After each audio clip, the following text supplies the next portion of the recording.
Hey guys, look what I found.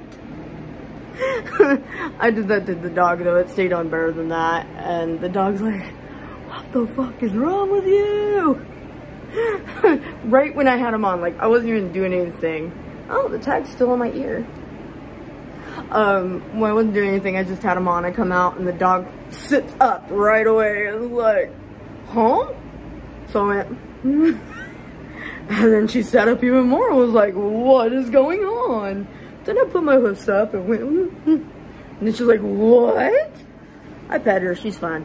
Anyway, this is another tarot vlogmas that is hosted by Papa Squirrel. As usual, the regular video will be posted down below if you want to join, because I don't have time to write out all the prompts. Tried to copy and paste them, but it didn't work too well. Anyways, these are days 17 to 20. And 17 is carols. What song brings you joy and why? And I'm going to be honest with y'all, I'm not a big fan of Christmas music, so I don't have a Christmas song in mind. But the song I'm pretty attached to is called The Fight Song by Rachel Platten, or Platen, I don't know. I had to write that down so I remembered her name. There has even been an epilepsy type video with her song, which I'm going to try to post a picture up here somewhere. And if I'm down about my epilepsy or my health or whatever, I listen to that song and it makes me happy. And it reminds me to keep pushing forward. And I just love the song. I mean, if you heard the song, it makes sense. But if not, you should definitely check it out. It has been one of my favorites for a while, and I listen to it a lot. It's also a song that I use a lot in my TikToks when it has to do with my seizures, so I really like that. Stalking her, what do you cling to? I cling to a lot of things. For people, I cling to my fiance, cause you know, he's a weirdo like me. I cling to my mother, who is obviously also a weirdo because she created me. I don't really have to cling to my kid because he's always attached to me, so he kind of clings to me, you know. And then, animals. I really cling to animals, obviously, if you've watched any of my other videos. And I've clinged to masking and fear and I guess shame, because I am autistic and I learned to mask, which is basically trying to hide my traits while I'm out in public so I don't get bullied, because people make being different kind of shameful, I guess. So I have finally started letting go of that and being more myself, but I still mask a lot just because it's something I've been used to. So if something is when my autistic traits come out, I try to stop it, but I'm learning to let that go. So those are a few things that I cling to. I'm trying to cling to some of them, obviously, because they're not the healthiest. But the biggest thing I cling to seems to be animals.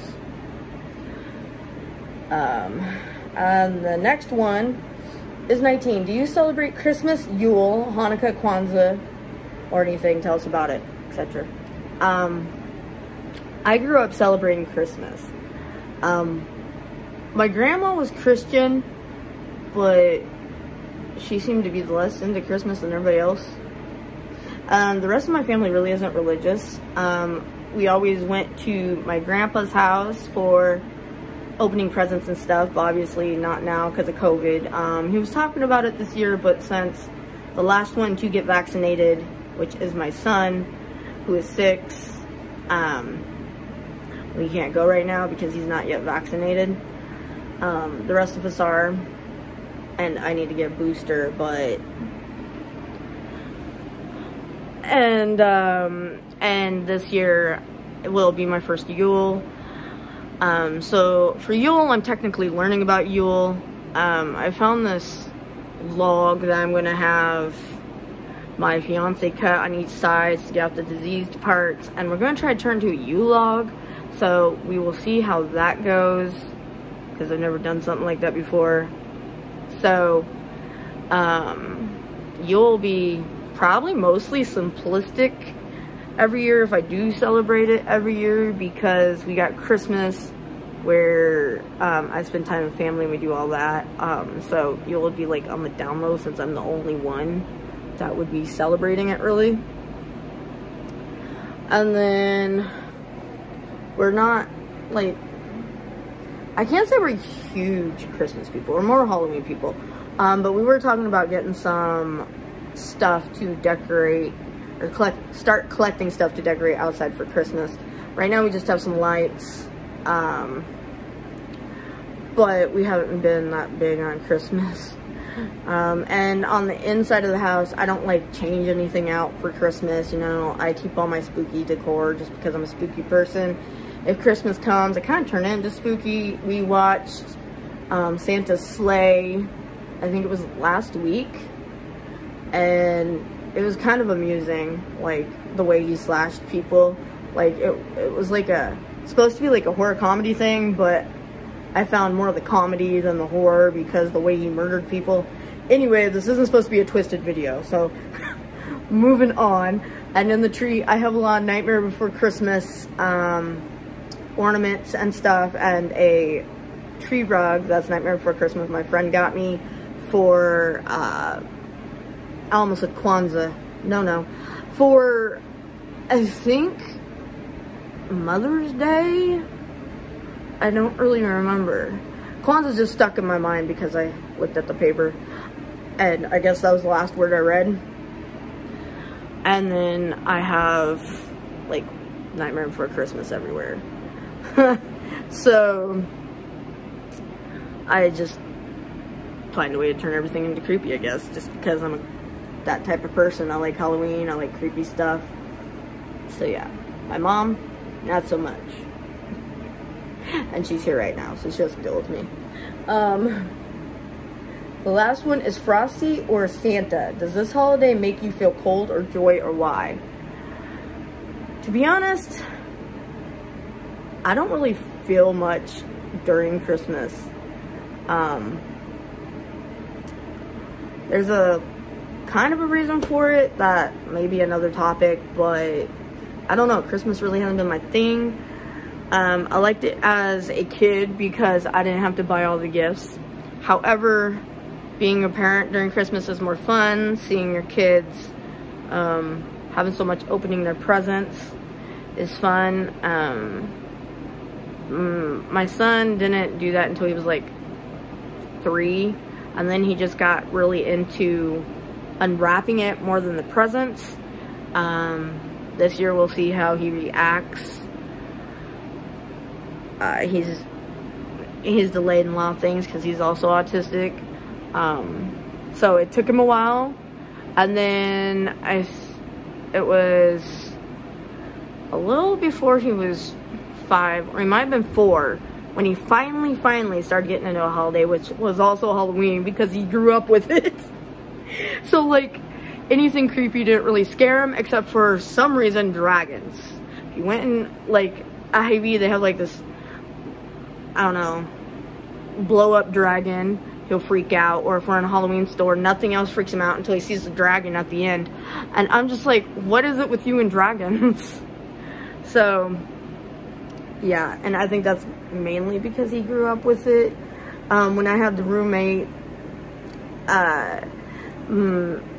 my boyfriend, well, he was my boyfriend at the time, he's my fiance now, came in with the mask, but it was kind of clear, and you could see it had like a mustache on it or whatever. Wonder if I can find that video. If I find it, it'll be posted. If I don't find it, it won't be in this video. But her 2 kids were like freaking out, and the oldest was about to karate chop him. And he was like 6 at the time, and then my son was like, I don't even know if he was 2. He was also an early walker, so I can't, that's what's confusing me. I'm not even sure if he was 2, but he just found it hilarious. I was like, what the hell? So, it doesn't really bring me joy or cold. I'm just numb. Like, I guess it kind of brings me joy to watch the kids open the presents, but like, I'm not really into the Christmas spirit, I guess. So, there's that. Anyways, check out Papa Squirrel's video if you want to join in. It's been quite fun. I'm surprised I made it this far. So far, only question 1 or 2 I had a hard time with, and now I have thought of cards that kind of remind me of the holidays, but it's too late now. Because that's how my brain works. And I'll see you in the next video. Bye, guys.